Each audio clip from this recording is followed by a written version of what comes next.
रोजमर्रा के जीवन में इन्वायरमेंट यानी वातावरण शब्द बार बार उपयोग किया जाता है और इस वातावरण के संबंध में जन सामान्य में बहुत कम जागरूकता रहती है। तो आज उसी पर फोकस करते हैं कि वो इन्वायरमेंट अनेक प्रकार के होते हैं।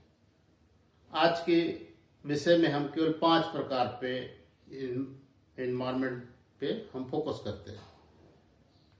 पहला है नेचुरल इन्वायरमेंट, इसको प्राकृतिक वातावरण बोलते हैं। दूसरा है सामाजिक वातावरण, सोशल इन्वायरमेंट। तीसरा है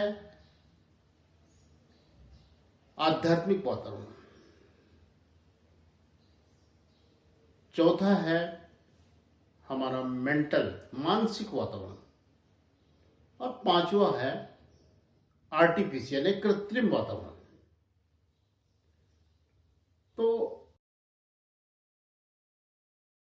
तो देखिए, नैसर्गिक वातावरण के बारे में समझते हैं तो प्रकृति के संग एक बेहतर कल की ओर हम आगे बढ़ते हैं, जिसमें कि जंगल, नदियाँ, पहाड़, वन्य प्राणी होते हैं।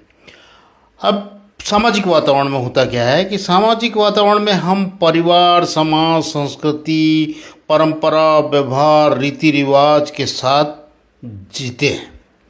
और आध्यात्मिक वातावरण में हम शांति, करुणा, ध्यान, चेतना की जो विधियां को सीख करके हम आध्यात्मिक वातावरण बनाते हैं।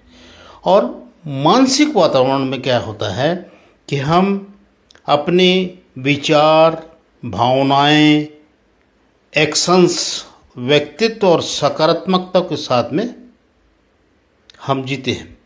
और कृत्रिम वातावरण में जो कि मानव निर्मित होती है, वह ज्ञान आधारित होती है और इसमें हम पूरा कोशिश करते हैं कि अपने कंफर्ट के लिए विज्ञान का सहारा लेकर के अपनी कलाओं से हम एक ऐसे वातावरण में रहते हैं जो कि हमारा खुद का, क्योंकि मनुष्य सोचता है कि हम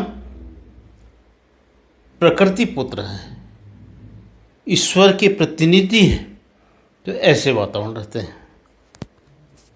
सभी प्रकार के जो वातावरण हैं वो एक दूसरे से इंटरलिंक्ड है। इसमें आइडेंटिकल रोल होता है मानव का। मानव ही इसके लिए उत्तरदायित्व माना जाता है, क्योंकि वह ईश्वर का प्रतिनिधि होता है। इन पूरे वातावरण को एक संतुलन में रखने के लिए 10 प्रकार के नियम बनाए गए हैं महापुरुषों ने। उनका पहला नियम है कि प्रातः सूर्योदय से पहले उठकर निश्चित समय पर प्रार्थना और ध्यान करें। शरीर में और मन में पवित्रता बनाए रखें। दूसरा नियम है इनका कि ध्यान की शुरुआत आध्यात्मिक उन्नति की प्रार्थना से करें। प्रार्थना प्रेम और समर्पण से भरी हो। तीसरा नियम है अपने जीवन का लक्ष्य निर्धारित करें। ईश्वर से पूर्ण एकत्व स्थापित करें। लक्ष्य प्राप्त होने तक के विश्राम न करें। चौथा, अपने जीवन को इतना सरल बनाइए कि वह प्रकृति के अनुरूप हो जाए। पांचवा, सदैव सत्यवादी रहें। दुखों को ईश्वर की कृपा समझकर कृतज्ञ रहें। छठवा, सभी मनुष्यों को अपना भाई बहन समझें और वैसा ही व्यवहार करें। सातवां, यदि कोई आपके साथ गलत व्यवहार करे तो प्रतिशोध की भावना न रखें, उसे भी ईश्वर की इच्छा मानकर कृतज्ञ रहें। आठवां है, ईश्वर के स्मरण में रहते हुए जो भी प्राप्त हो जाए उसे संतोषपूर्ण ढंग से ग्रहण कर लें। आय ईमानदार और पवित्र हो। 9वां है, अपने व्यवहार और जीवन को इतना उच्च बनाइए कि दूसरों में प्रेम और पवित्रता जाग जाए। 10वां है, रात्रि में सोने से पहले ईश्वर की उपस्थिति का अनुभव करें। दिन भर की भूलों के लिए क्षमा मांगे और उन्हें दोबारा दोहराने की गलती न करने के लिए संकल्प ले लें।